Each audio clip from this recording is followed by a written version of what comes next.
Barakatuh. Alhamdulillah, salatu wassalam ala nabiyina wa ala alihi wa ashabihi ajmain, amma ba'd.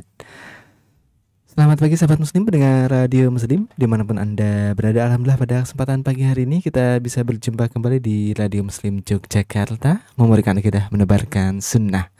Insya Allah seperti biasa di setiap hari Rabu pagi akan kita simak bersama acara ngopi ngobrol perkara Islam bersama beliau Al-Ustadz Amrullah Akadinta Hafidhahullah Ta'ala, yang insya Allah kita akan membahas tentang 40 hadis tentang hati. Sahabat muslim pendengar radio muslim dimanapun anda berada,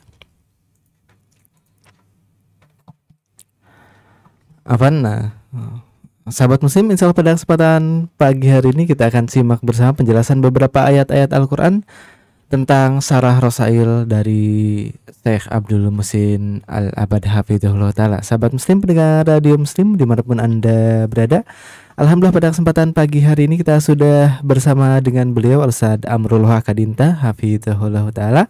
Sebelum kita mulai acara ngopi ngobrol perkara Islam kita pada kesempatan pagi hari ini, kita sapa terlebih dahulu beliau. Assalamualaikum Ustadz. Waalaikumsalam warahmatullahi wabarakatuh. Bagaimana kabar antum hari ini Ustadz? Alhamdulillah sehat-sehat. Semoga antum juga demikian dan kawan-kawan juga demikian. Semoga Allah memberikan senantiasa taufik pada kita semua, perlindungan pada kita semua, dan Allah Subhanahu wa taala menjaga kita semua dari segala keburukan di dunia dan akhirat. Amin ya rabbal alamin. Amin Ustadz, barakallahu fikum. Dan tak lupa kami ucapkan kepada beliau jazakumullahu khairan ya, agak yang sudah meluangkan waktunya untuk mengisi ruang dengar kita bersama di Radio Muslim Yogyakarta. Sahabat muslim pendengar radio muslim dimanapun anda berada, mari kita persiapkan diri kita masing-masing untuk menyimak dan mencatat faedah yang insya Allah akan beliau sampaikan sesaat lagi. Kami dari studio Radio Muslim Yogyakarta mengucapkan selamat mendengarkan, dan kepada beliau Ustadz Amrullah Akadinta kami persilahkan. Baik, bismillah, alhamdulillah, wassalatu wassalamu ala rasulillah wa ala alihi wa ashabihi wa mawalah wa la hawla wa la quwata illa billahi wa ba'du. Para pemirsa radio muslim yang budiman dimanapun berada, rahimani wa rahimakumullah, alhamdulillah kembali kesempatan yang berbahagia di pagi hari ini kita bisa bertemu. Insya Allah kita akan kembali melanjutkan pembahasan dari kitab Silsilah Rosail Syekh Abdul Muhsin Al-Abad Hafidhahullah Ta'ala, di mana beliau menulis banyak sekali permasalahan-permasalahan agama, dan kita pada permasalahan tentang Al-Quran ada beberapa jilid dan ada beberapa pembahasan. Insya Allah kita akan mulai atau kita akan membahas pembahasan tentang Al-Quran, dan kita masih membahas tentang Al-Fatihah, tentang surat Al-Fatihah, di mana beliau menjelaskan bahwa surat Al-Fatihah terkandung di dalamnya diantaranya adalah tentang tauhid. Bahkan nanti beliau sampaikan karena inilah dia dibaca terus di setiap rakaat. Di antara hikmah dibaca surat Al-Fatihah di setiap rakaat, mengingatkan kita tentang tauhid dengan berbagai macam jenisnya. Baik itu tauhid rububiyah, baik itu tauhid uluhiyah, maupun tauhid asma wa sifat. Ya, beliau hafizahullah ta'ala mengatakan wa tabayyana mimma taqaddam anna surat al-Fatihah mustamilatun fi aktsari min mawdi'in ala anwa'it tauhid ats-tsalatsah. Jelas pada pembahasan sebelumnya bahwa surat Al-Fatihah itu tercakup di dalamnya tema-tema tentang tauhid yang tiga, yaitu rububiyah. Bagaimana kita mengesahkan Allah Subhanahu wa taala dalam kekuasaannya, dalam kerububiyahannya, penciptaannya, mengakui bahwa hanya yang berkuasa, yang mencipta, yang mengatur, yang menguasai alam semesta Allah Subhanahu wa taala. Tauhid uluhiyah, mengakui bahwa Allah Subhanahu wa taala satu-satunya yang berhak disembah. Dan tauhid asma wa sifat, itu bagaimana kita mengakui bahwa Allah memiliki nama-nama dan sifat-sifat yang mulia yang tidak sama dengan makhluknya, hanya Allah yang memilikinya. Beliau juga menjelaskan bahwa tauhid ini ada para ulama yang membaginya menjadi dua, menyederhanakan lagi pembagiannya menjadi dua, yaitu tauhid fi ma'rifatil wal isbat, tauhid dalam mengenal Allah dan menetapkan sesuatu tentang Allah, dan ini mencakup tauhid rububiyah dan asma wa sifat. Ya, dan kemudian tauhid fi talabi wal qasd, tauhid dalam maksud, dalam tujuan, ini tauhid uluhiyah. Ya, dan ini diantaranya disebutkan oleh Al-Imam Ibnu Abil Izz Al-Hanafi dalam kitab beliau Syarah Aqidah Tahawiyah.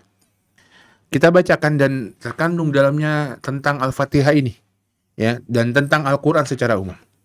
Kata Ibnu Abil Izz Al-Hanafi rahimahullah ta'ala, "Tsumma tauhid alladzi da'at ilaihi Rasulullah wa nazalat wa nuzilat bihi kutubuhu naw'an." Tauhid yang diserukan oleh semua utusan Allah Subhanahu wa taala, yang dengannya Al-Qur'an diturunkan atau semua kitab-kitab yang Allah turunkan diturunkan. Ada dua kata beliau. Tauhidu fil isbati wal ma'rifah wa tauhidu fil talabi wal qasd. Tauhid fil isbat wal ma'rifah, tauhid dalam penetapan dan mengetahui Allah Subhanahu wa taala, mensifatkan Allah, menetapkan tentang Allah seperti yang Allah sifatkan tentang dirinya. Wa tauhid fi talabi wal qasd, dan tauhid tentang talab wal qasd. Dari kita, gimana kita hanya menjadikan niat segala ibadah kita hanya untuk Allah Subhanahu wa taala. Fal awwal huwa itsbatu haqiqati dzati Rabbi ta'ala wa sifatihi wa af'alihi wa asma'ihi. Yang pertama yaitu menetapkan hakikat zat Rabb Allah Subhanahu wa taala, sifat-sifatnya, perbuatan-perbuatannya, dan nama-namanya. Laisa kamitslihi syai'un fi dzalika kullihi. Tidak ada yang sama sesuatu apapun dengan Allah dalam hal tersebut. Dalam namanya, dalam sifat-sifatnya enggak ada. Kama akhbara bihi an nafsihi, sebagaimana Allah telah mengabarkan tentang dirinya. Ya.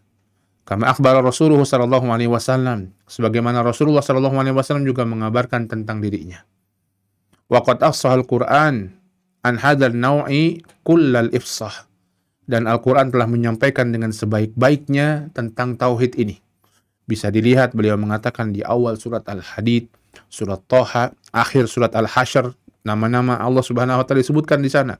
Wallahu alladzi la ilaha illahu huwa ar-Rahmanur Rahimul Malikil Qudusus Salamul Mu'min, dan seterusnya. Wa awalu alif lam mim tanzil, as-sajdah, wa awalu ali Imran, wa suratil Ikhlas bikamaliha, dan semua surat Al-Ikhlas. Ya, wa ghairu dzalik, dan di banyak sekali tempat dalam Al-Qur'an Allah sebutkan ini, tauhid, al-ma'rifah wal isbat. Mengenal dan menetapkan tentang Allah Subhanahu wa taala, mengenal siapa Allah dan menetapkan segala nama-nama dan sifat-sifat Allah Subhanahu wa taala sesuai dengan kemuliaan Allah Subhanahu wa taala.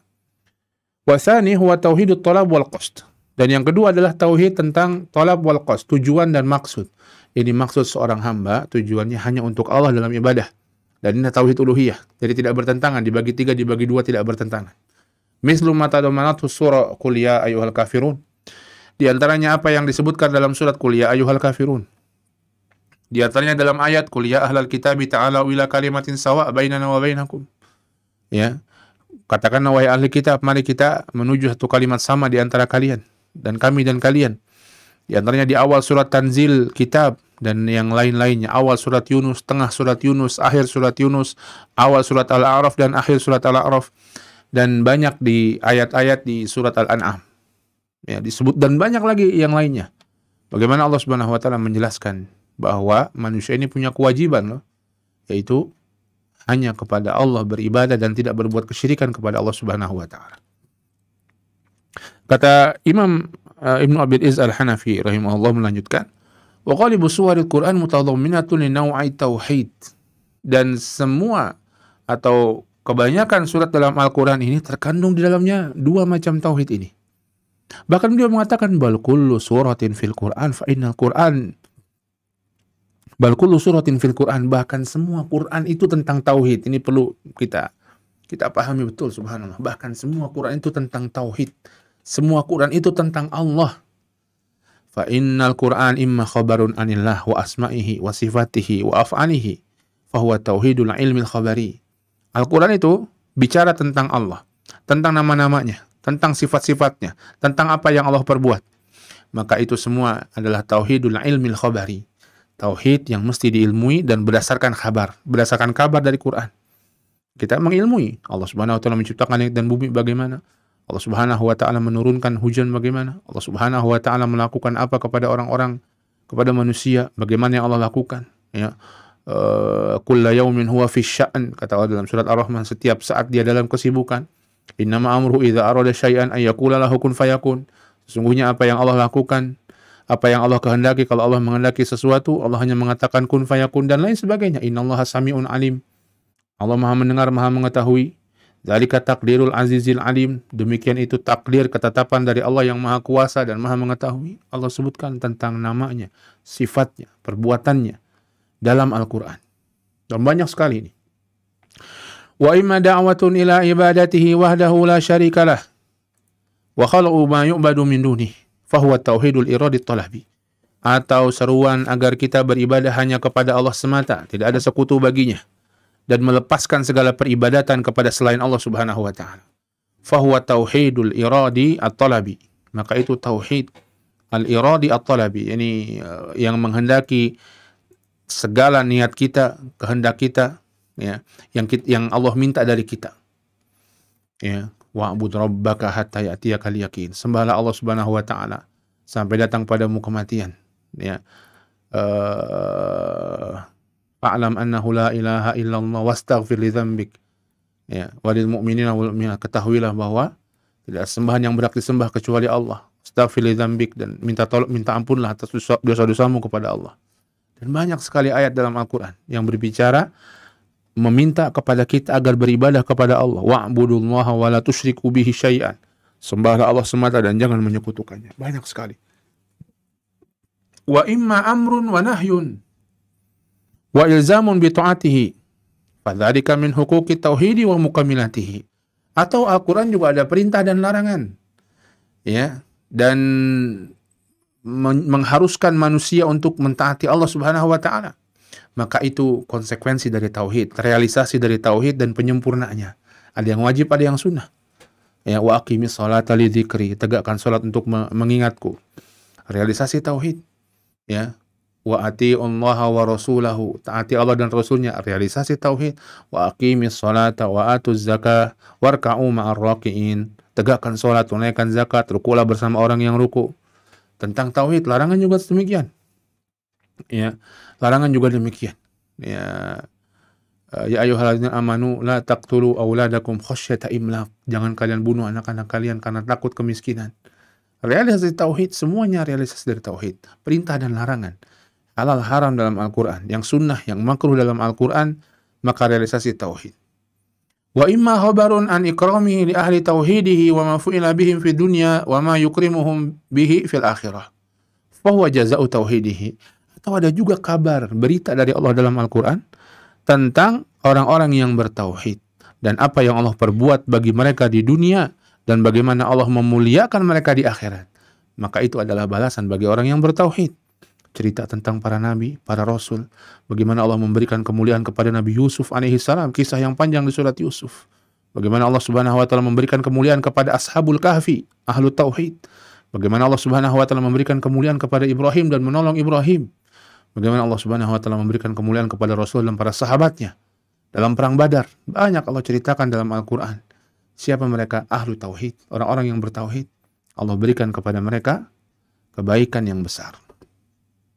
Wa imma khabarun an ahli syirki wa ma fu'ila bihim fid dunya minan nakali wa ma yuhallu bihim fil 'uqba minal adzabi fa huwa jazaa'un man kharaja min an hukmi tauhid. Atau boleh jadi hukuman Allah kepada orang-orang yang berbuat kesyirikan dan apa yang Allah perbuat kepada mereka di dunia berupa hukuman dan azab mereka di akhirat, maka itu bagian dari orang yang keluar dari tauhid, balasan bagi orang yang keluar dari tauhid. Fir'aun bagaimana hukumannya dunia akhirat, Qarun bagaimana hukumannya dunia akhirat. Tabbat yada abi lahabi wa tab, celaka kedua tangan Abu Lahab dan celaka dia, seorang yang berbuat kesyirikan kepada Allah Subhanahu wa taala. Bagaimana misalnya tentang orang-orang kaumnya Nabi Nuh alaihi salam yang mereka Allah hancurkan dengan banjir. Bagaimana Namrud yang Allah Subhanahu wa taala hancurkan musuhnya Nabi Ibrahim alaihi salam, dan lain sebagainya dari kisah orang-orang yang buruk, orang-orang yang jahat yang Allah Subhanahu wa taala ceritakan karena mereka keluar dari tauhid. Ya. Wa fi sya'ni syirki wa ahlihi wa jazaihim, dan tentang ya kesyirikan orang-orang yang berbuat kesyirikan dan balasan bagi mereka. Begitulah Al-Quran, semuanya tentang tauhid. Kemudian beliau rahimahullah ta'ala, Ibnu Abil Iz Al-Hanafi rahimahullah ta'ala menyebutkan dengan Al-Fatihah, memberikan contoh Al-Fatihah di mana semuanya berbicara tentang tauhid. Kata beliau rahimahullah, fa alhamdulillahi rabbil alamin tauhid. Maka alhamdulillahi rabbil alamin tauhid. Semuanya jelas, segala puji bagi Allah Rabbul Alamin. Memuji Allah, Allah adalah Rabb, Allah Tuhan semesta alam, tentang tauhid.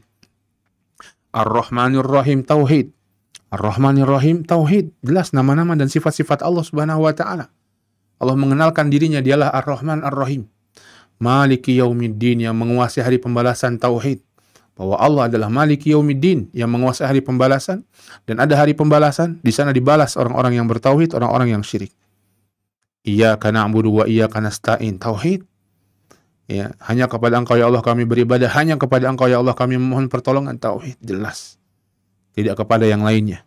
Ihdinas siratal mustaqim, tauhid, mutadhamminun li su'alil hidayah ila tariqi ahli tauhid. Ihdinas siratal mustaqim, Allah tunjukkan kami ke jalan yang lurus. Doa hanya kepada Allah, tauhid. Tunjukkan kami ke jalan yang lurus, tauhid, yang mutadhamminun li su'alil hidayah, yang mencakup permintaan hidayah agar kita ditunjukkan jalannya orang-orang yang bertauhid. Siapa mereka? Alladzi an'ama alaihim, orang-orang yang Allah beri nikmat pada mereka. Ghairil maghdubi alaihim waladdallin, bukan jalannya orang-orang yang dimurkai Allah, bukan pula jalannya orang-orang yang sesat. Alladzi faraqu tauhid, yang mereka menyempal dari tauhid. Maka semua ayat Al-Qur'an, hatta Al-Fatihah, semuanya berbicara tentang tauhid. Bahkan disebutkan oleh Syekh Abdul Muhsin di sini, kata beliau, wa li'adhami sya'ni suratil Fatihah wa istimaliha ala tauhidillahi fi rububiyyatihi wa uluhiyatihi wa asma'ihi wa sifatihi. Dan karena agungnya surat Al-Fatihah, dan bahwa surat Al-Fatihah ini mencakup tauhid kepada Allah dalam rububiyah, dalam uluhiyah, dan asma wa sifat, wa ala talabil hidayah ila siratil mustaqim alladhi hajatul muslim ilaihi fawqa kulli hajah. Dan dalam surat Al-Fatihah terkandung permintaan hidayah untuk meniti jalan yang lurus, yang kebutuhan seorang muslim pada hidayah ini di atas semua kebutuhan yang lainnya, di atas makan dan minum. Ya. Kita nggak makan, nggak minum, paling pol keburukannya kematian. Tapi nggak dapat hidayah, keburukannya neraka. Na'udzubillah. Ya. Wa daruratihi ilaihi fawqa kulli darurah, dan kepentingan seorang muslim dengan tauhid itu di atas semua kepentingan.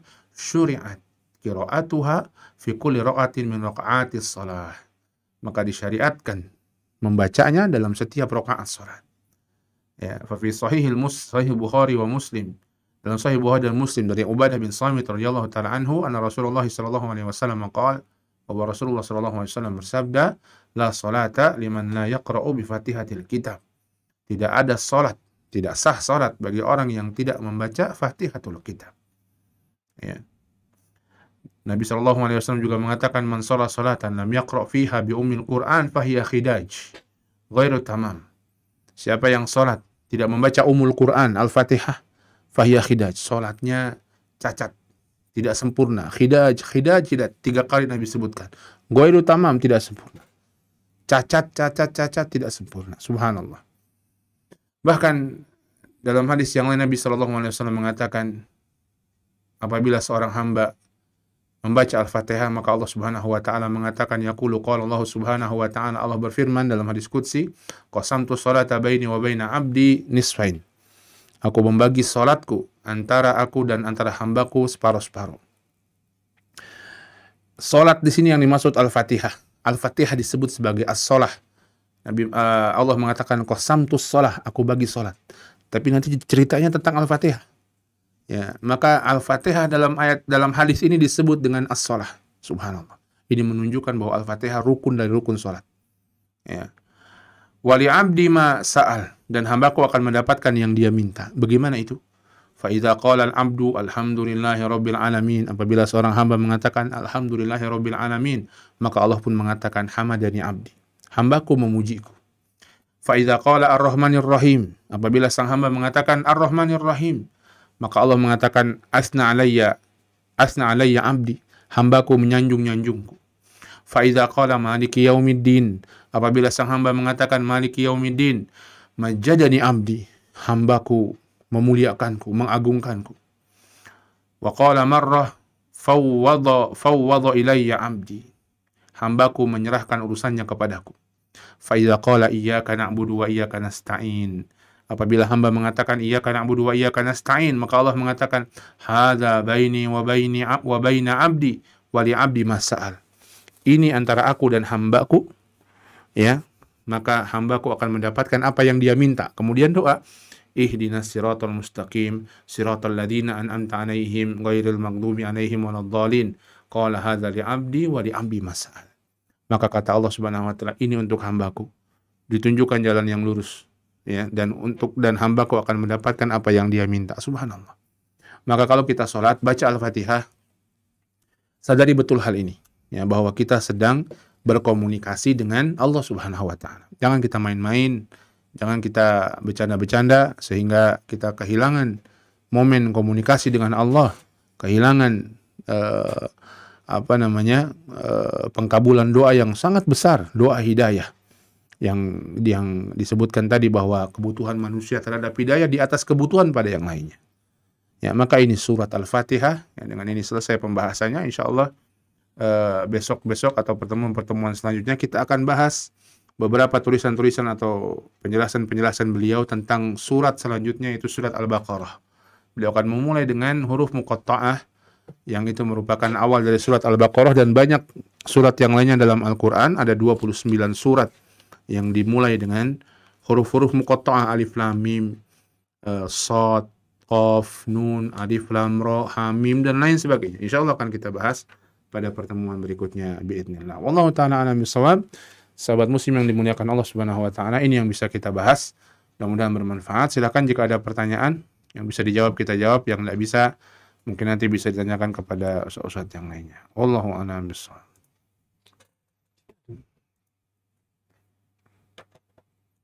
Ustaz, jazakallahu khairan atas materinya.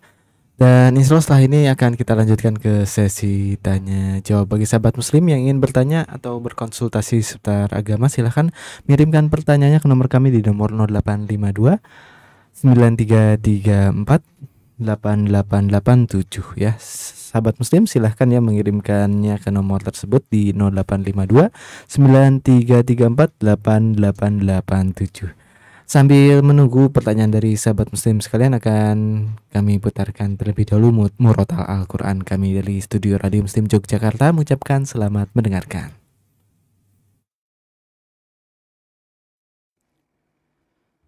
Amma yatasa'alun 'anil naba'il 'azim الذي هم فيه مختلفون كلا سيعلمون ثم كلا سيعلمون ألم نجعل الأرض مهادا والجبال أوتادا وخلقناكم أزواجا وجعلنا نومكم سباتا وجعلنا الليل لباسا وجعلنا النهار معاشا وبنينا فوقكم سبعا شدادا وجعلنا سراجا وهاجا وأنزلنا من المعصرات ماء ثجاجا لنخرج به حبا ونباتا وجنات ألفافا إن يوم الفصل كان ميقاتا يوم ينفخ في الصور فتأتون أفواجا وفتحت السماء فكانت أبوابا وسيرت الجبال فكانت سرابا إن جهنم كانت مرصادا للطاغين مآبا لابثين فيها أحقابا لا يذوقون فيها بردا ولا شرابا إلا حميما وغساقا جزاء وفاقا إنهم كانوا لا يرجون حسابا وكذبوا بآياتنا كذابا وكل شيء أحصيناه كتابا فذوقوا فلن نزيدكم إلا عذابا إن للمتقين مفازا حدائق وأعنابا وكواعب أترابا وكأسا دهاقا لا يسمعون فيها لغوا ولا كذابا جزاء من ربك عطاء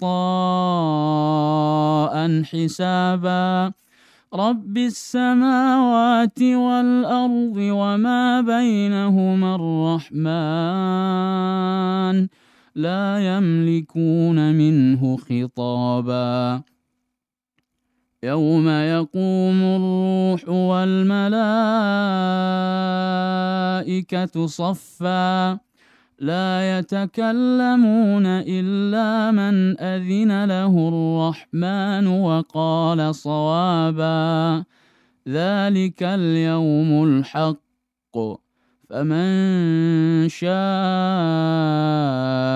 اتخذ إلى ربه مآبا إنا أنذرناكم عذابا قريبا يوم ينظر المرء ما قدمت يداه ويقول الكافر يا ليتني كنت ترابا. Salam sapa sahabatku. Salam sapa sahabatku. Yuk kirim salam sapa dan request murotal pilihan sahabat muslim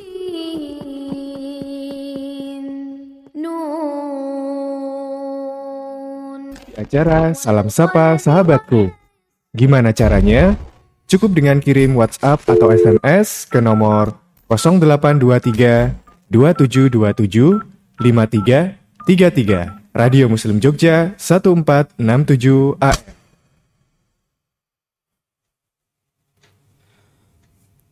Assalamualaikum warahmatullahi wabarakatuh. Alhamdulillah, assalatu wassalam ala nabiyina wa ala alihi wa ashabi ajmain amma ba'd. Selamat pagi sahabat muslim mendengar radio muslim dimanapun anda berada. Alhamdulillah pada kesempatan pagi hari ini kita sudah berjumpa kembali di acara ngobrol perkara Islam bersama beliau Al-Ustadz Amrullah Akadinta Hafizahullah Ta'ala. Insya Allah pada kesempatan kali ini akan kita lanjutkan ke sesi tanya jawab. Nah, dan sudah ada beberapa pertanyaan yang masuk ke nomor kami. Langsung Ana bacakan Ustadz untuk pertanyaan-pertanyaannya. Nah Ustadz, untuk pertanyaan pertama Ustadz, maksud meninggal dengan tauhid, apakah orang yang masuk agama Islam telah dijamin masuk surga dan tentu bertauhid, ataukah setelah masuk agama Islam masih harus belajar tauhid agar meninggal dalam tauhid, Ustadz? Tentunya orang yang masuk Islam sekedar masuk Islam saja, kemudian dia wafat dalam keadaan Islam dan benar keislamannya, itulah dalam keadaan bertauhid kepada Allah Subhanahu wa Ta'ala. Dia tidak mengerjakan kesyirikan kepada Allah. Dan tentunya setiap orang yang masuk Islam mesti mempelajari tentang tauhid. Jangankan yang masuk Islam, yang sudah lama atau dari lahir berislam saja harus mempelajari terus tentang tauhid. Kenapa? Karena godaan tauhid ini akan senantiasa dihembuskan oleh setan, sehingga memberikan kepada manusia syubhat atau syahwat, sehingga dia melepas tauhidnya pelan-pelan dengan maksiat, dengan bid'ah, dan dengan kesyirikan, bahkan ketika dia keluar dari tauhid semuanya. Maka dia harus belajar agar jangan sampai godaan ini, atau agar jangan sampai dia terjerumus ke dalam godaan ini. Dan itu diantara yang membuat dia istiqomah dalam kehidupannya, mempelajari tentang tauhid. Maka prinsipnya orang yang wafat di atas tauhid adalah orang yang wafat di atas keimanan yang benar kepada Allah Subhanahu wa Ta'ala. Dan siapa yang demikian, maka Allah Subhanahu wa Ta'ala akan menjanjikan surga kepada orang tersebut, ya. Dan belajar tentang tauhid adalah bagian dari menjaga keimanan itu sampai akhir hayat. Demikian, Allahu a'lam bishawab. Nah Ustadz, jazakallahu khairan atas jawabannya Ustadz. Lalu pertanyaan selanjutnya Ustadz izin bertanya, masjid di sekitar rumah kami sedang ada renovasi total untuk ibadah sholat dipindahkan ke balai RW. Apakah kami tetap berkewajiban untuk sholat tahiyatul masjid di balai RW tersebut, dan apakah diperbolehkan nanti meniatkan iktikaf apabila nanti qadarullah renovasi hingga tiba waktu bulan Ramadan Ustaz? Jazakumullahu khairan. Allah ta'ala a'lam bishawab. Tidak ada tahiyatul masjid kalau diganti ke balai RW, karena hukumnya bukan lagi hukum masjid walaupun dia menggantikan masjid sementara. Ya, demikian pula ketika nanti sampai bulan Ramadan dan masjid belum jadi, nah, tinggal balai RW-nya saja, apakah bisa itikaf di sana? Tidak bisa. Ya, karena dia hanya menggantikan fungsi masjid sementara, baik itu mungkin balai RW, mungkin itu sebuah aula atau apapun juga, ya. Ketika dia bukan difungsikan utamanya aslinya sebagai masjid, sebagai mengganti, maka dia tidak bisa digunakan sebagai masjid, atau tidak perlu untuk tahiyatul masjid dan tidak bisa beritikaf di sana. Wallahu a'lam bishawab.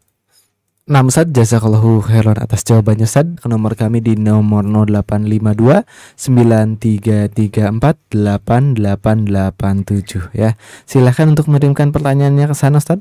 Sahabat muslim sekalian ya, di nomor 0852 9334 8887. Lalu untuk pertanyaan selanjutnya, Ustaz. Assalamualaikum warahmatullahi wabarakatuh. Waalaikumsalam warahmatullahi wabarakatuh. Semoga Allah selalu melimpahkan rahmat, petunjuk, hidayah, ilmu taufik, dan amal keselamatan, perlindungan, dan ampunannya kepada Ustadz, seluruh tim dakwah Radio Muslim beserta keluarga dan seluruh kaum muslimin. Ustadz, izin bertanya terkait sholat ketika dijamak, semisal duhur dan asar, namun ada sesuatu yang mengharuskan kita sujud sahwi, semisal rupa rokaat. Apakah sujud sahwi di masing-masing sholat yang kita lupa, semisal di duhur saja, atau sujud sahwi di sholat yang akhir, yaitu sholat asar? Jazakumullahu khairan, Ustaz. Wallahu a'lam. Ketika kita ada lupa dalam sholat jamak qasar di salah satu sholatnya, maka kita bisa sujud sahwi setelah sholat itu. Misalnya kita menjamak sholat 4-4, tidak di qasar tapi di jamak. Tapi kemudian kita lupa dalam sholat zuhur itu apakah ini rakaat ketiga atau keempat, dan kita terus lupa, maka kita disyariatkan untuk mengambil yang kecil 3, tapi ada kelupaan di sana tetap, ya, maka kita sujud sahwi ketika sholat zuhur tersebut, kemudian baru dilanjutkan dengan asar. Wallahu a'lam bishawab. Nah, Ustaz, jazakumullahu khairan atas jawabannya. Dan pertanyaan selanjutnya, Ustaz. Assalamualaikum warahmatullahi wabarakatuh. Waalaikumsalam warahmatullahi wabarakatuh. Semoga Allah selalu melimpahkan rahmat, petunjuk, hidayah, ilmu taufik, dan amal keselamatan, perlindungan, dan ampunannya kepada Ustadz, seluruh tim dakwah Radio Muslim beserta keluarga dan seluruh kaum muslimin. Ustadz, hewan apa yang termasuk najis, Ustadz? Apakah hanya anjing dan babi saja, atau hewan buas juga termasuk, semisal ular, biawak, dan sebagainya? Hal ini terpikirkan karena ada biawak kecil masuk rumah Ustadz dari hari Jumat lari ke kolong-kolong lemari. Jadi saya takutnya was-was atau lalai terhadap kenajisan hewan tersebut. Kalau najis, saya akan bersihkan. Kalau bukan, maka saya biarkan. Jazakumullahu khairan, Ustadz. Wallahu ta'ala alam. Para ulama berbeda pendapat tentang hewan-hewan apa yang najis, ya. Hewan-hewan apa yang najis? Yang disepakati najisnya adalah babi dan anjing. Najis, ya. Bagaimana dengan hewan yang lain? Ya, ada hewan yang disepakati nggak najisnya, yang bisa dimakan dagingnya. Demikian pula kucing, ya. Ada hewan lain yang diperselisihkan, hewan-hewan buas diperselisihkan. Wallahu ta'ala alam. Sebagaimana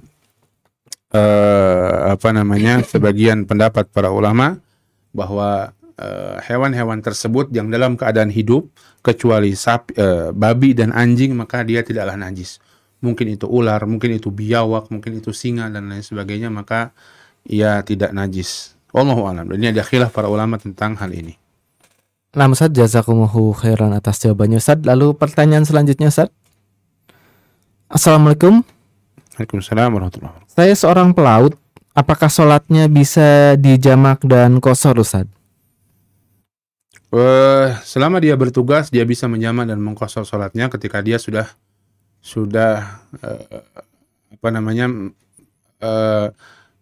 ada syarat atau terpenuhi syarat dia untuk menjamak dan mengqashar. Adapun syarat mengqashar, dia safar, ya, Adapun salat menjamak ada kesulitan. Kalau dia tidak ada kesulitan di laut, dia bisa melakukan salat itu pada waktunya, maka salatlah pada waktunya, tidak dijamak, walaupun dikosor nantinya. Ya, tapi kalau dia agak kesulitan, maka dia boleh menjamak dan mengkosor salatnya. Sehingga dia boleh menjamak dan mengkosor salatnya ketika sudah memenuhi syarat untuk menjamak dan mengkosor salat. Wallahu a'lam bishawab. Nah Ustaz, jazakumullahu khairan atas jawabannya Ustaz. Lalu pertanyaan selanjutnya Ustaz. Ustaz, apakah ada cara agar seseorang yang terkena jampi-jampi dukun bisa lepas dari sihir Ustaz? Ada dua cara. Yang pertama doa dan ruqyah. Dan ruqyah ini bagian dari doa sebenarnya. Yang meruqyah dirinya sendiri dengan ayat-ayat Al-Quran, dengan hadis-hadis Nabi SAW atau doa-doa yang diajarkan oleh Nabi SAW. Kemudian yang kedua, istiqomah di atas ketaatan. Ini sebenarnya cara yang juga sangat manjur. Namun banyak orang yang melupakannya. Dia sangka dengan diruqyah selesai. Setelah itu dia bisa maksiat-maksiat lagi. Ini malah setannya senang sama orang yang seperti ini. Ya. Maka doa dan ruqyah, dan dia memfollow up-nya dengan istiqomah di atas ketaatan. Kerjakan sholat 5 waktu dengan sebaik-baiknya. Datang di majelis ilmu. Kemudian mengerjakan amalan-amalan sunnah. Sering membaca Quran dan lain sebagainya. Ini akan menghilangkan dia dari keburukan-keburukan, gangguan-gangguan. Di antaranya gangguan-gangguan tukang sihir. Wallahu a'lam bishawab. Nah Ustaz, jazakumullahu khairan atas jawabannya Ustaz. Lalu pertanyaan selanjutnya Ustaz. Ustaz, apakah orang yang tertimpa bangunan mati syahid Ustaz, seperti santri yang meninggal di Sidoarjo Ustaz? Ada hadis Nabi SAW yang menyebutkan di antara orang-orang yang syahid hukman, ya, hukumnya seperti orang mati syahid, yaitu di antaranya orang-orang yang tertimpa bangunan, ya, tertimpa sesuatu, jatuh tertimpa bangunan. Allah Ta'ala alam, mudah-mudahan mereka demikian. Apalagi disebutkan itu ketika sholat, ya, ketika ibadah sholat, kemudian tiba-tiba bangunannya roboh, ya, dan itu tempat yang baik, masjid, mudah-mudahan demikian. Wallahu a'lam bishawab. Nah Ustaz, jazakumullahu khairan atas jawabannya Ustaz. Lalu pertanyaan selanjutnya Ustaz. Ustaz, bolehkah kita berfoto di depan Ka'bah Ustaz untuk dokumentasi dan kenang-kenangan saja Ustaz? Ya, hukum asalnya boleh sebenarnya untuk dokumentasi dan kenang-kenangan di Ka'bah, cuma nanti pemanfaatannya. Jangan sampai kita memanfaatkan itu untuk ria, untuk ujub dan lain sebagainya. Bisa saja untuk mendidik, misalnya nanti kita kasih lihat ke anak kita, ke cucu kita, agar mereka juga punya kecintaan kepada Masjidil Haram, kecintaan kepada Ka'bah, dan termotivasi untuk melakukan ketaatan, melaksanakan umroh, boleh-boleh saja. Ya, hukum asalnya boleh-boleh saja. Namun tentunya jangan berlebihan dalam mendokumentasikan kegiatan-kegiatan umroh kita atau haji. Wallahu a'lam bishawab. Nah Ustaz, jazakumullahu khairan atas jawabannya Ustaz. Dan mungkin demikian Ustaz untuk sesi tanya jawab kita pada kesempatan pagi hari ini. Semoga bisa bermanfaat bagi kita semua, khususnya bagi sahabat muslim pendengar radio muslim dimanapun Anda berada. Dan demikian Ustaz untuk acara ngopi kita pada kesempatan pagi hari ini. Mungkin sebelum kita akhiri acara kita, ada penutup yang bisa disampaikan Ustaz. Baik, hadirin sekalian yang dimuliakan Allah Subhanahu wa taala, surat Al-Fatihah terkandung dalamnya tauhid, dan tauhid ini pondasi agama kita. Satu yang paling penting untuk kita perhatikan dan harus terus kita perhatikan. Karena di antara godaan setan yang paling besar, ya, meruntuhkan tauhid ini. Tauhidnya runtuh, maka agamanya runtuh, dan itu yang diinginkan oleh setan. Semua yang dilakukan setan mengarah ke sana. Maka betul-betul Allah Subhanahu wa taala menjadikan kita membaca surat Al-Fatihah ini sebagaimana hikmahnya disebutkan Syekh tadi, yaitu agar kita perhatian dengan tauhid ini, terbaharui lagi tauhid kita dalam setiap sholat kita, sehingga kita betul-betul senantiasa terjaga dan mudah-mudahan istiqomah di atas ketaatan, di atas tauhid, dan mudah-mudahan Allah memberikan pada kita husnul khatimah. Amin ya rabbal alamin. Nah. Amin Ustaz, barakallahu fikum. Dan tak lupa kami ucapkan jazakumullahu khairan kepada beliau Ustaz Amrul Akadinta hafidhullah ta'ala yang telah meluangkan waktunya untuk hadir di studio Radio Muslim Yogyakarta dan menemani pagi hari sobat muslim sekalian dengan ilmu yang bermanfaat. Demikian untuk acara kita pada kesempatan pagi hari ini di acara Ngopi Ngobrol Perkara Islam. Insya Allah untuk acara Ngopi akan kita siarkan setiap hari Rabu pagi pukul 8 waktu Indonesia Barat hingga selesai. Dan demikian untuk acara kita pada kesempatan pagi hari ini. Kami dari studio Radio Muslim Yogyakarta mohon pamit undur diri. Subhanakallahumma bihamdika asyhadu an la ilaha illa anta astaghfiruka wa atubu ilaik. Assalamualaikum warahmatullahi wabarakatuh.